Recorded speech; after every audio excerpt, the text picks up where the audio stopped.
good luck, men, living up to that expectation. It's about books, duh.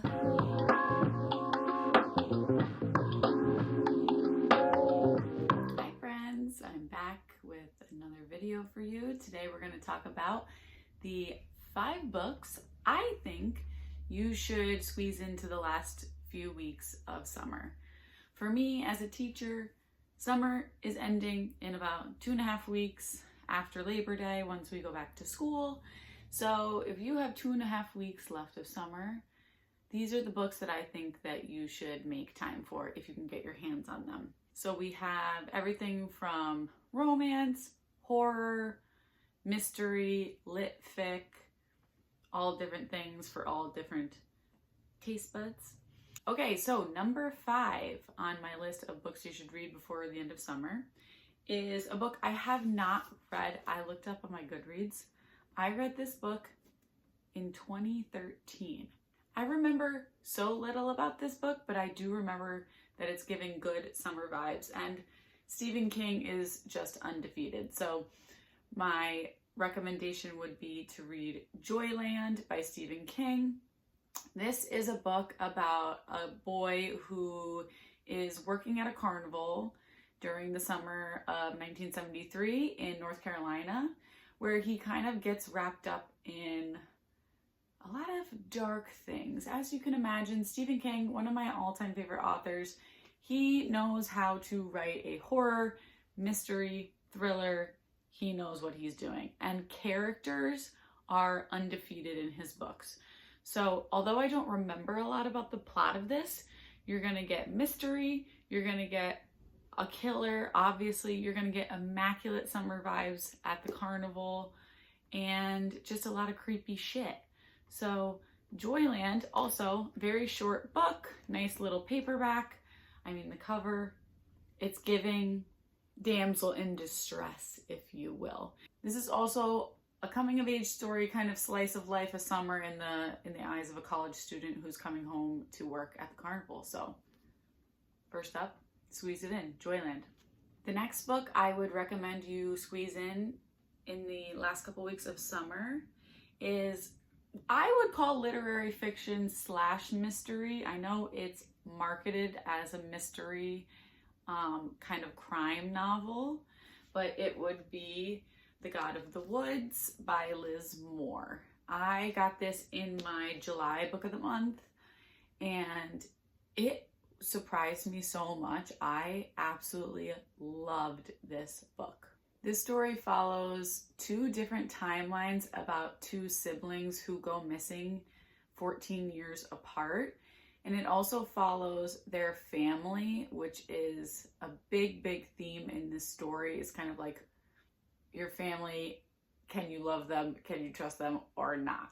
It's also beautiful setting in the Adirondacks. And as a kid, I went to the Adirondacks every single year. I think I've been going there for literally 30 years of my life. And to read about it was so fun. And it's also set at a summer camp. So that's, going with our summer theme. It is a little bit longer. This book is nearing 450 pages, 500. So it is long and it is a new release. So if you can get your hands on this, I would absolutely recommend reading it in the summer. It's very eerie, very moving, kind of a mixture of a family drama and police procedural. So you kind of get a lot of different things. A lot of people gripe about the setup of this book because it's kind of going in different timelines, but I think it was very well executed. So if you can find this, if you can get it from your library, please pick up The God of the Woods. You will not regret it. Moving into another genre here, the horror genre. Now, I love a good horror, and there are so many summer horror books out there, but one of the ones that has stuck with me since I read it in 2021 is The Troop by Nick Cutter. This is gory body horror, disgusting animal horror. There's so many things. It kind of makes me ill to even think about, but wow, the story was incredible. So this follows a group of Boy Scouts who, with their leader, they go to this little island to do like a camping trip and like a wilderness, exercise with their Boy Scout troop.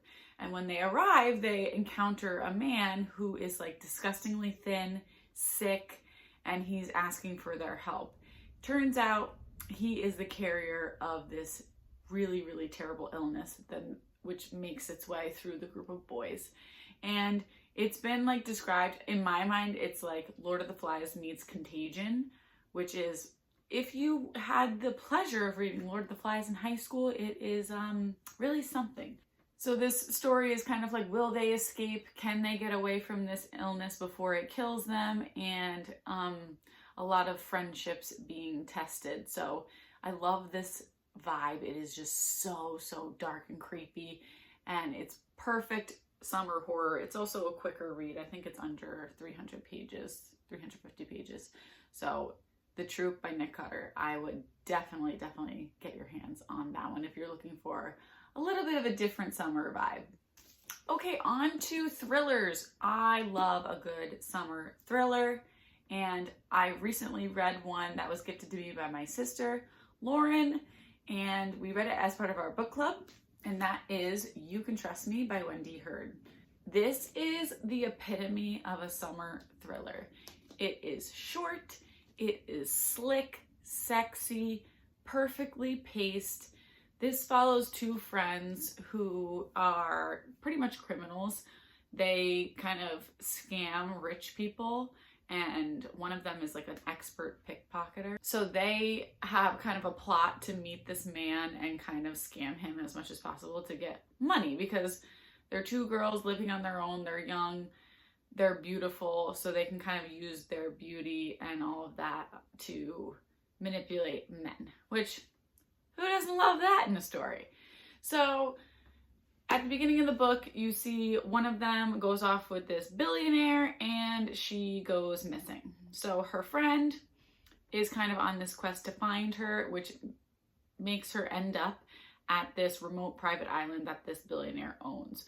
So it's kind of like she's playing a part in order to get to this island, and then it's about kind of her journey through uncovering all the different clues in this weird fucking place and seeing what happens. You're also getting a dual POV of the other friend who is with the billionaire, and you get a little bit of a sexy love story there, which I loved. I thought that was like really natural in the book and didn't like stick out weirdly. This is just one about female friendships, girl power. We loved it. You Can Trust Me by Wendy Hurd. Check it out if you want a quick, well-paced summer thriller.